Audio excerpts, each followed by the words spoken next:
5 escolhas que você precisa fazer na sua vida. A primeira dela... Não, peraí, vou começar de novo. Cedo assim, a garganta... Olá, seja muito bem-vindo ao novo quadro do canal. Qual é a sua dúvida? Nesse quadro eu vou responder todas as dúvidas dos meus seguidores. Então, não deixe de fazer sua pergunta aqui nos comentários. E também seguir o meu canal. Isso é muito importante para mim, porque isso vai me ajudar a criar conteúdos cada vez mais relevantes para ajudar você.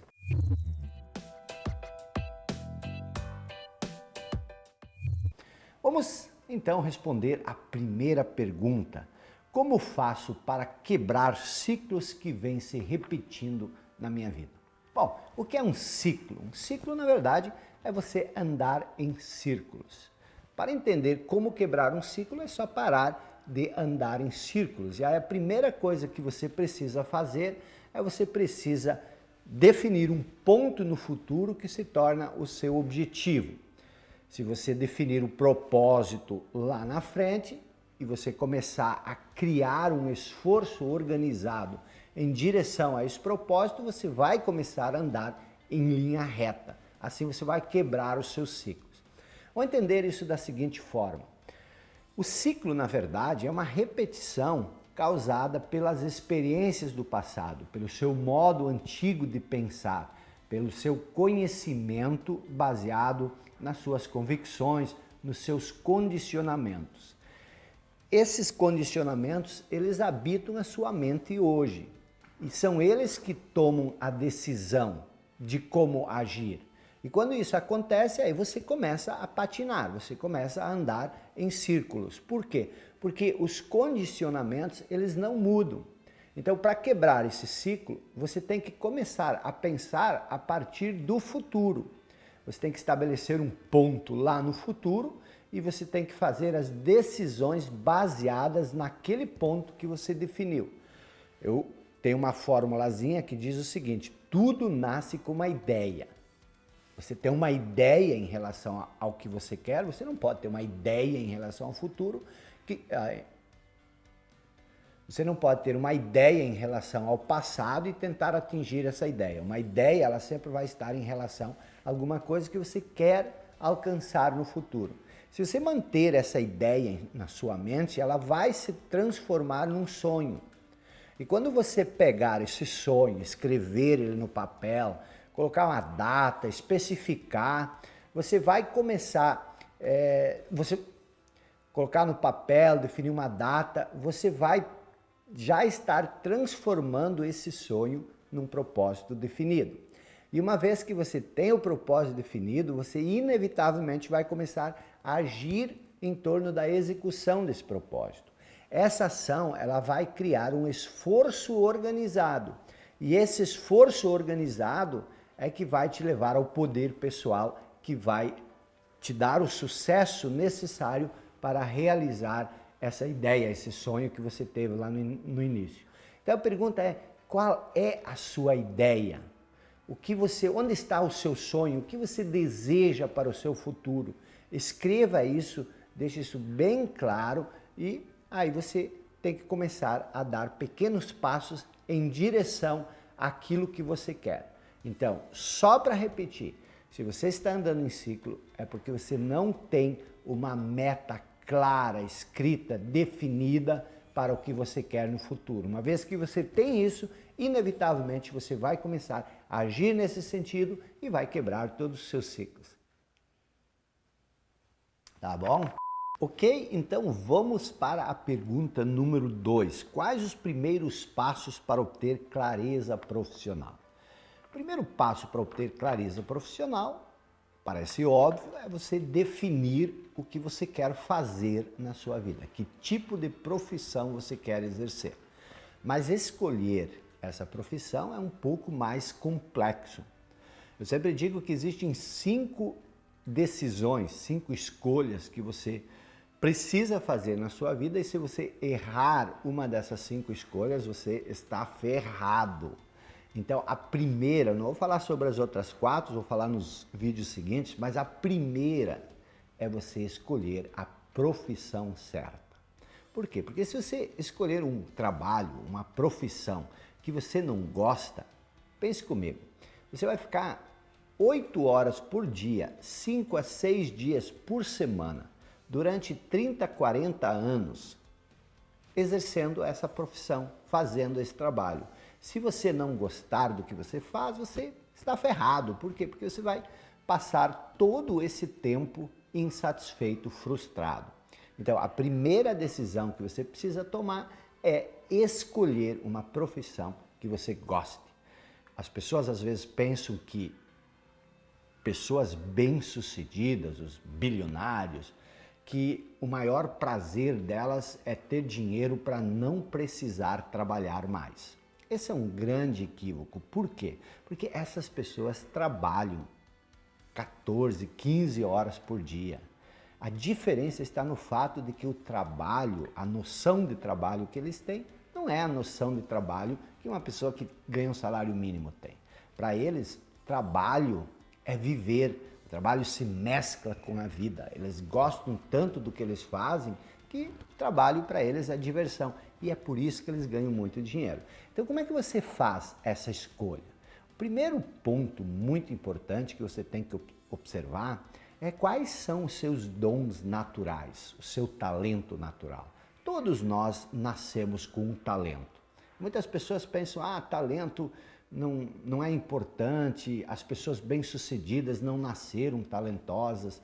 Não estou falando que um grande atleta, por exemplo, já nasceu um grande atleta. Mas ele se tornou um grande atleta porque ele tinha um talento na área onde ele atua e que ele aperfeiçoou, ele desenvolveu esse talento. E você não pode querer se tornar bom em algo para o qual você não tenha uma inclinação natural. As pessoas dizem, você pode ser o que você quiser, basta você praticar.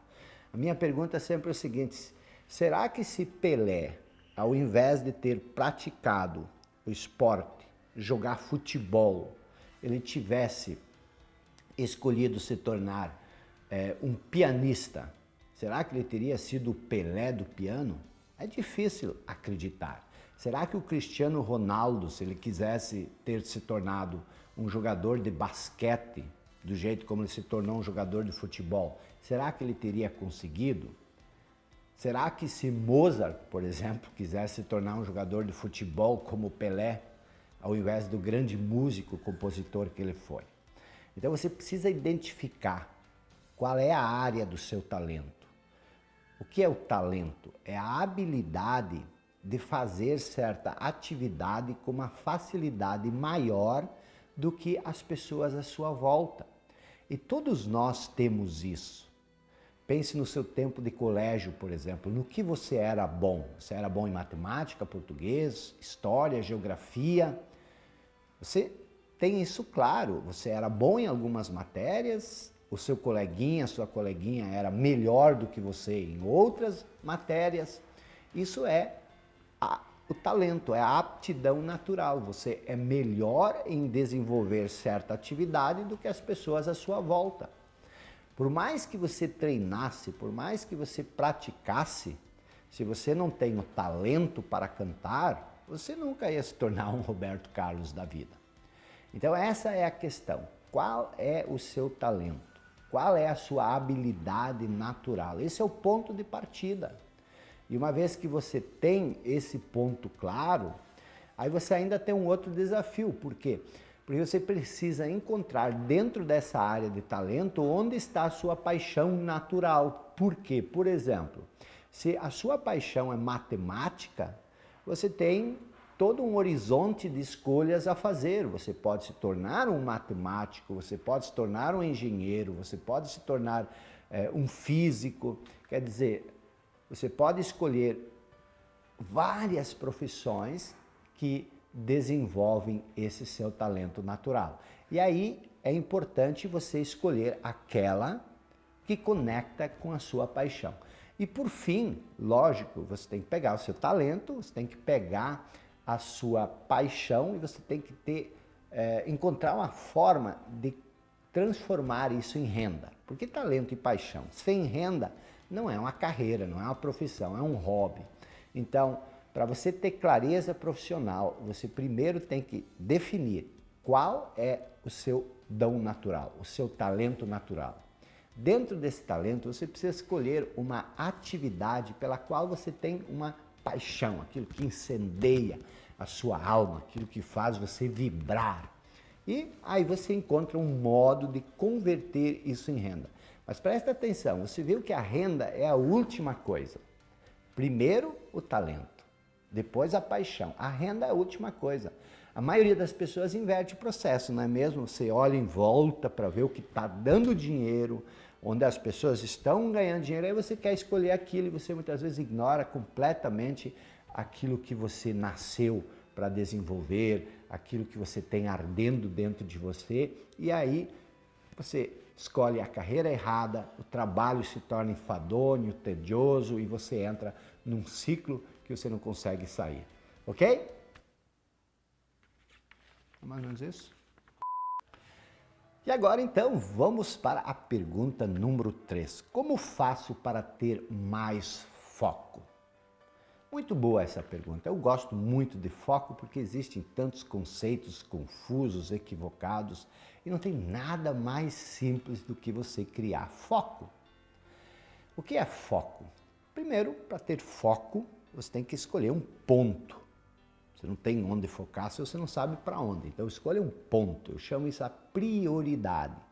Então, onde você quer colocar o seu foco? Qual é a sua prioridade? Aí você define uma prioridade. Ok, agora eu sei onde eu quero colocar meu foco. Aí você tem que levar em conta 4 fatores. O primeiro fator é o tempo. Ah, minha prioridade é estudar, mas você não tem tempo para estudar. O que isso significa? Isso significa que você está se iludindo. Por quê? Porque você tem 24 horas por dia. E se você está gastando o seu tempo com uma coisa que não é sua prioridade, onde está o erro? O erro está em você se iludir que aquilo que você pensa que é sua prioridade é a sua prioridade. A sua prioridade sempre é aquilo onde você coloca o seu tempo. Se a sua prioridade é passar num concurso, vamos supor, ou ler um livro, mas você passa o tempo assistindo televisão, qual é a sua prioridade? É ler o livro? Não, a prioridade é assistir televisão. Então, você tem uma prioridade, a primeira coisa que você tem que administrar é o seu tempo. Quantas horas por dia você vai investir nessa sua prioridade? E todos nós temos 24 horas por dia. Então, defina quantas horas por dia você vai investir nessa prioridade. Agora, não adianta você ter tempo se você não tem energia. Por exemplo, se você não dormiu ontem à noite, se você passou o dia inteiro, a noite inteira na balada, e aí hoje de manhã você quer concluir aquele projeto. E você separou esse tempo para você se focar nesse projeto. Você vai ter o tempo, mas você não vai ter a energia. E aí não vai render, você não vai conseguir executar esse seu projeto. Energia, na verdade, é você preparar o seu corpo, você preparar a sua mente, você preparar o seu organismo, o seu ambiente, para poder executar a sua prioridade. Então nós vimos 2 pontos, nós vimos o tempo e nós vimos a energia. Você separa um tempo, mas também você tem que se preparar para ter a melhor energia possível para executar aquela prioridade. O terceiro ponto é o capital. O que é o capital? Tem 2 tipos de capital. Um é o capital financeiro. Não existe prioridade, ou pelo menos é muito difícil você ter uma prioridade onde você não precisa investir algum capital. Ah, eu quero passar num concurso. Ah, eu quero me desenvolver pessoalmente. Ah, eu quero crescer na minha profissão. Tudo isso requer pequenos investimentos. Investimento na compra de um livro, num curso, numa matrícula. Então, onde você está investindo seu capital? Você está investindo seu capital na compra de um sapato, de um celular, ou em roupas, ou trocando de carro o tempo inteiro? Ou você está investindo isso na sua prioridade que você definiu? Então, você tem que administrar o capital financeiro. Mas existe um outro tipo de capital, até ainda mais importante, que muitas vezes a gente não se dá conta. Qual é esse capital? É o capital intelectual, onde você coloca o foco da atenção do seu pensamento. Não adianta você estabelecer uma prioridade e estar pensando noutra coisa. Onde você usa a sua inteligência, a sua criatividade, o seu entusiasmo, tudo isso tem que girar em torno daquele ponto que você definiu como prioritário. Então, invista o seu capital financeiro e o seu capital intelectual em torno dessa prioridade. E por último, mas não menos importante, são os relacionamentos. Se você definir uma prioridade, mas os seus amigos não estão nem aí para aquela sua prioridade, eles continuam insistindo para você passar o tempo com eles, o que acontece? Começou a apitar aqui. E eles ficarem insistindo em passar a maior parte do tempo com eles, seus interesses deles são diferentes do que aqueles necessários para desenvolver a sua prioridade, eles vão continuar, não vão continuar, eles vão lhe distrair e lhe desviar do seu ponto de foco. Então, são essas 4 coisas: tempo, energia, capital, que se divide em 2, capital intelectual e capital financeiro, e os seus relacionamentos. Procure pessoas que têm a mesma prioridade, os mesmos pontos de interesse que você, para formar aquilo que eu chamo no livro As 16 Leis do Sucesso, de mente mestra. Então, desenvolvam uma mente mestra em torno da sua prioridade. Ok? Tá bom?